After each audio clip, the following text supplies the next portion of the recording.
Oh, this looks like the spot. This is a quarry that is dug up really deep, and we are only allowed to fish this very corner of it.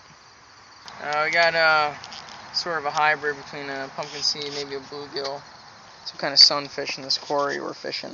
And what's that strange obtrusion coming out of his gill? That would be the night crawlers we're using for bait. There you go. It's always best when you keep your bait. So what's this? This is just a little baby largemouth, and he picked up on my worm just as I was reeling it in, about 2 feet in front of us. Handsome little fish. Yep, just a baby. We're looking for him a lot bigger than that, though. Tell us a little about what we got here, Mark. This is another largemouth. Just caught him on a night crawler. Fish in the bottom. Just a tiny bit of weight.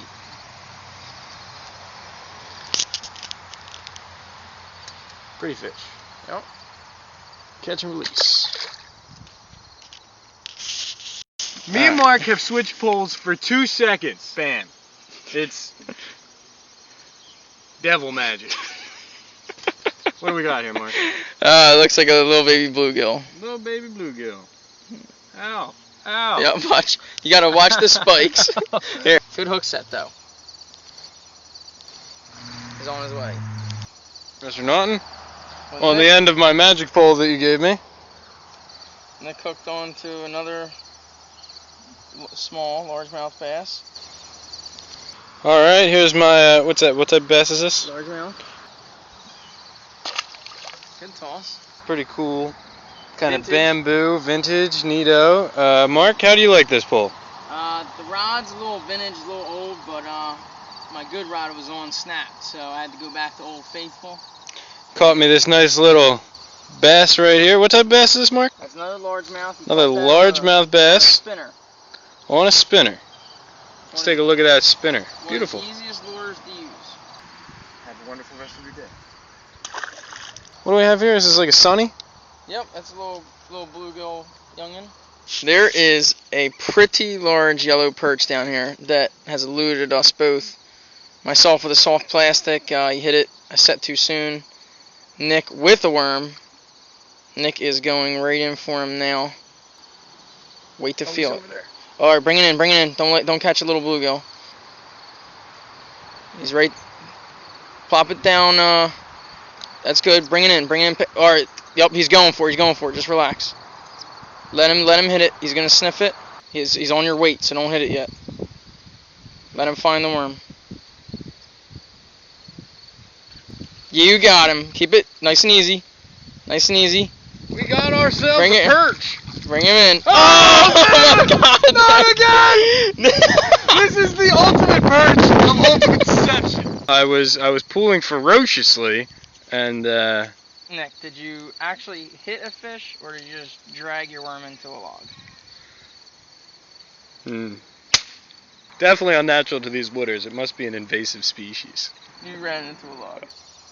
We found some potential fish eggs. We can take them home and put them in my mom's fish tank and see what happens. I don't quite think they're fish eggs. I mean, I'm not a biologist or anything, but I think the fish hatch out in the springtime when they're spawning. So unless there's some kind of minnow that does it more year round, I think you might have some bug eggs or something. Something's gonna happen in my mom's fish tank. You're always in a rush to get to the next spot, and you just cram them in. Dude, that crappie and that mega perch that we lost like 3 times, that would have been enough for the 2 of us when the fire grew. So we're talking apocalypse survival here on good fishing. Yes, sir.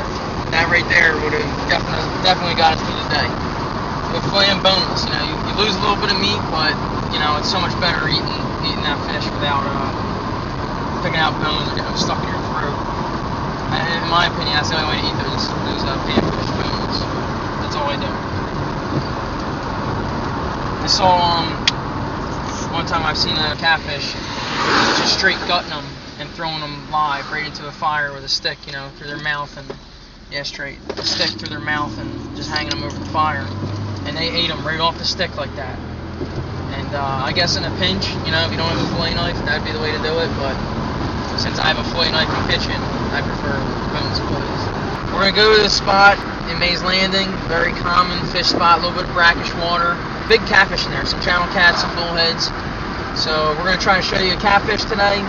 Very common place to fish, which I don't like going. I like going kind of more remote, no place where the fish, you know, don't feel the pressure. But that's what we're gonna do. We're gonna get out there, we're gonna see what happens. All right, here we are in Mays Landing, Mays Landing, New Jersey. We're gonna be fishing on the Great Egg Harbor River, more western portion of it. Mostly freshwater, a little bit of brackish, still a little bit of tide. Goes up and down every day, a couple times a day, obviously. I will show you the old bridge or railroad that we will be fishing from. There it is. All right, heading to the location. And looks like you have some catfishers.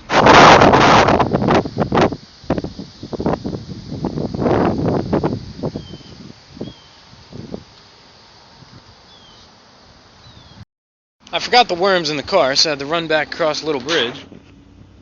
But while I was away, Mark managed to pick up a little bass. Look at that. That's an aggressive fish. Something that's, He went for something half its size. Yeah. What we got? You know, your fillet would be about this big, and after you cook it, it'd be about this big. Good little fish. I mean, it's third bass we just caught here, counting that little tiny 2-incher.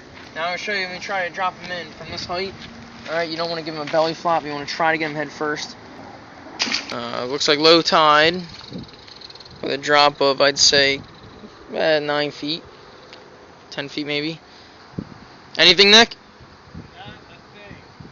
I'm going to check on this catfish line here in a second. Fishing upstream, check it out, right down here, Ooh, and it is another little bass. That was definitely him going after it.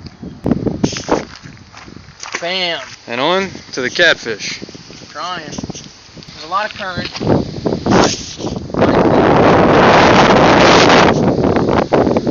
It's just so windy. Here we go. Oh. Here I said it.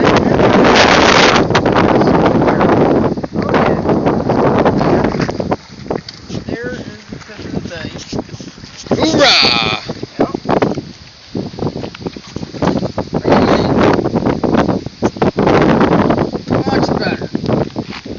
Much better. Tell us about our catch. This is a more appropriate bass for the day. Now, we're just using worms. I'm trying to hook a catfish. You'll see, got 3 split shots, steel leader, you know, with just a simple hook on there.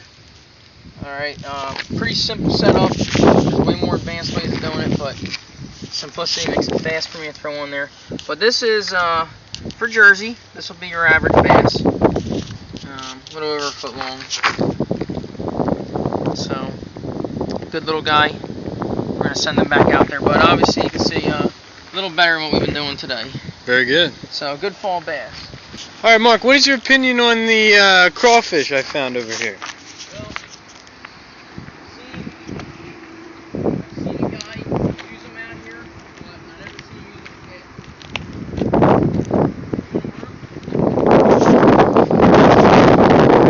So I found these little baby crawfish, and I'm going to put them on my rod, see what happens. I'm trying. There's been a whole bunch of little bass over here.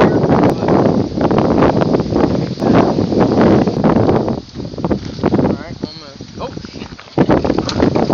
And we found it's on the other line. Jumping, too. Ah, that's the risk of a jumping fish right there.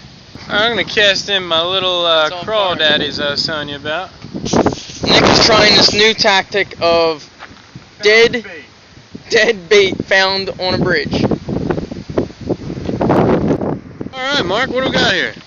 Same spot, dragging the spinner, like I just tried to show you a second ago, before that big fish hit and lost. Alright, this is interesting. Maybe some kind of lesions or injury? Let's take a look at that. Ew. Honestly, I'm not sure, but Maybe injury. Maybe not. So they're like little Actually, black nah, dots. it can't be injury because I see them sticking out of him. Right.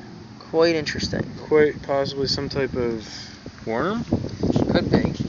I have not seen that. Welcome to New Jersey. Like I said, I'm actually twitching this spinner, which is interesting. I don't know if it's with the current or the fall. Might have something.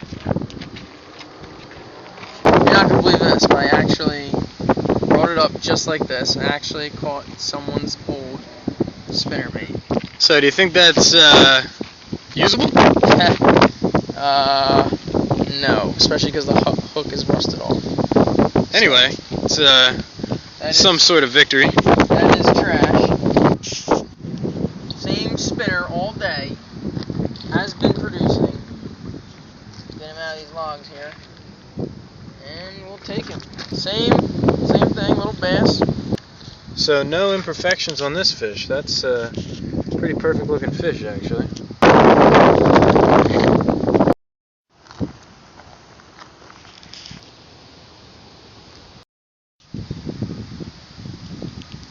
My little baby crawdad on there, on the end of my fishing hook, my found bait of the day, baby crawdads. We'll try to drop this baby right now and see what's under there. Mark and I are about to abandon the hunt for the elusive cat.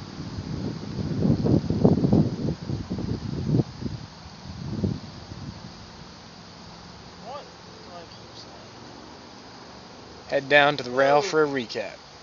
That was interesting. Must have been something sharp. Alright. We are done. I'm actually really surprised how much bass we caught there, seeming I've never caught one bass there before.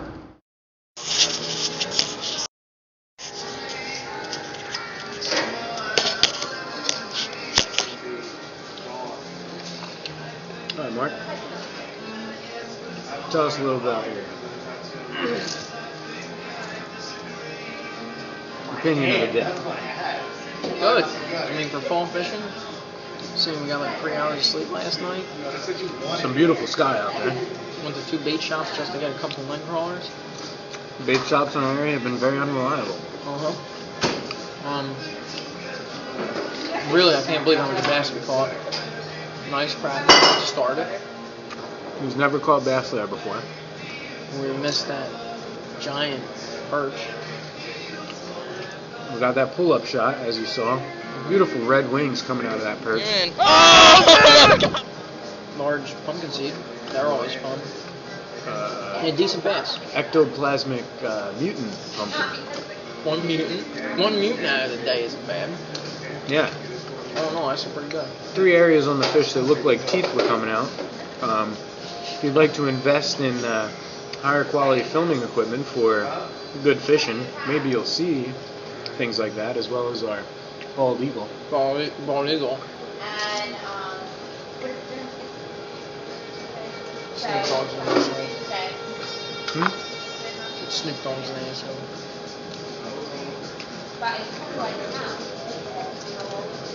Thinks he's the reincarnation of Bob Marley. Bob Marley is the reincarnation of Bob Marley.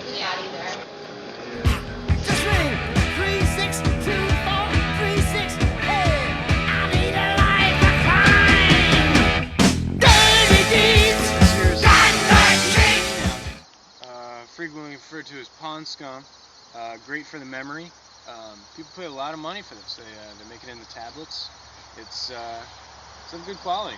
We're gonna throw this one back in, let it get a little bigger.